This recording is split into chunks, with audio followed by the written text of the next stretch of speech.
بسم اللہ الرحمن الرحیم۔ السلام علیکم۔ ہمارے چینل دینی معلومات AH میں خوش آمدید۔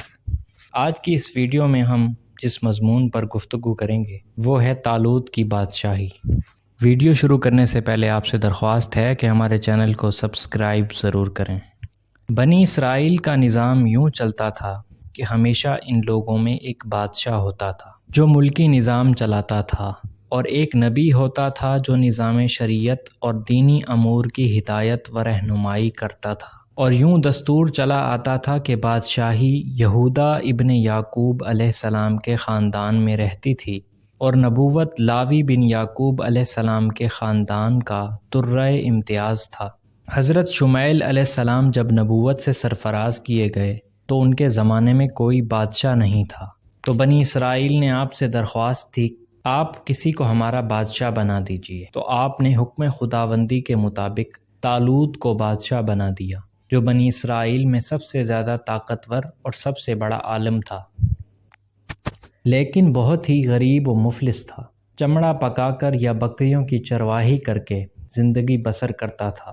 اس پر بنی اسرائیل کو اعتراض ہوا کہ طالوت شاہی خاندان سے نہیں ہے، لہٰذا یہ کیوں کر اور کیسے ہمارا بادشاہ ہو سکتا ہے؟ اس سے زیادہ تو بادشاہت کے حقدار ہم لوگ ہیں، کیونکہ ہم لوگ شاہی خاندان سے ہیں۔ پھر طالوت کے پاس کچھ زیادہ مال بھی نہیں ہے، ایک غریب و مفلس انسان بھلا تخت شاہی کے لائق کیوں کر ہو سکتا ہے؟ بنی اسرائیل کے ان اعتراض کا جواب دیتے ہوئے حضرت شمعیل علیہ السلام نے یہ تقریر فرمائی جو قرآن پاک میں ان الفاظ کے ساتھ موجود ہے۔ اس کا ترجمہ یہ ہے کہ فرمایا اسے اللہ نے تم پر چن لیا ہے اور اسے علم اور جسم میں کشادگی زیادہ دی، اور اللہ اپنا ملک جسے چاہے دے، اور اللہ وسعت والا علم والا ہے۔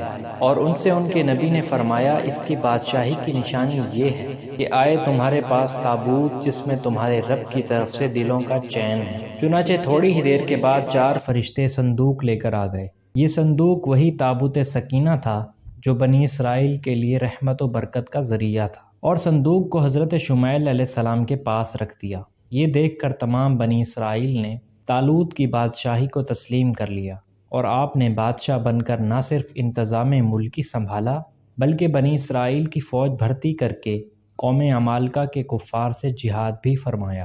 اللہ تعالیٰ نے اس واقعے کا ذکر قرآن مجید میں فرماتے ہوئے اس طرح ارشاد فرمایا ہے، جس کا ترجمہ یہ ہے، اور ان سے ان کے نبی نے فرمایا کہ بے شک اللہ نے طالوت کو تمہارا بادشاہ بنا کر بھیجا ہے۔ بولے اسے ہم پر بادشاہی کیوں کر ہوگی، اور ہم اس سے زیادہ سلطنت کے مستحق ہیں، اور اسے مال میں بھی وسعت نہیں دی گئی۔ فرمایا اسے اللہ نے تم پر چن لیا اور اسے علم اور جسم میں کشادگی زیادہ دی، اور اپنا اللہ ملک جسے چاہے دے، اور اللہ وسعت والا علم والا ہے۔ اور ان سے ان کے نبی نے فرمایا اس کی بادشاہی کی نشانی یہ ہے کہ آئے تمہارے پاس تابوت جس میں تمہارے رب کی طرف سے دلوں کا چین ہے، اور کچھ بچی ہوئی چیزیں ہیں معزز موسیٰ اور معزز ہارون کے ترکے کی، اٹھاتے لائیں گے اسے فرشتے، بے شک اس میں بڑی نشانی ہے تمہارے لیے اگر ایمان رکھتے ہو۔ اس واقعے سے جہاں بہت سے مسائل پر روشنی پڑتی ہے، ایک بہت ہی واضح درس یہ ملتا ہے کہ اللہ تعالیٰ کے فضل اور اس کی نوازش کی کوئی حد نہیں ہے۔ وہ چاہے تو چھوٹے سے چھوٹے آدمی کو منٹوں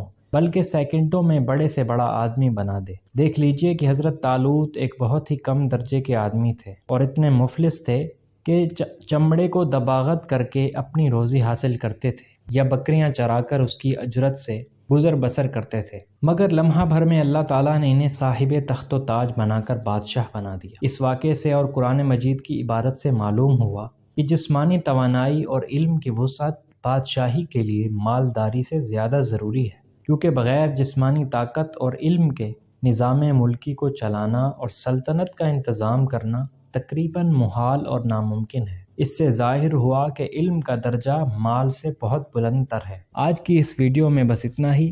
آپ سے ملاقات ہوگی انشاءاللہ ہماری اگلی ویڈیو میں۔ ہمارے چینل کو سبسکرائب ضرور کریں۔ اللہ حافظ۔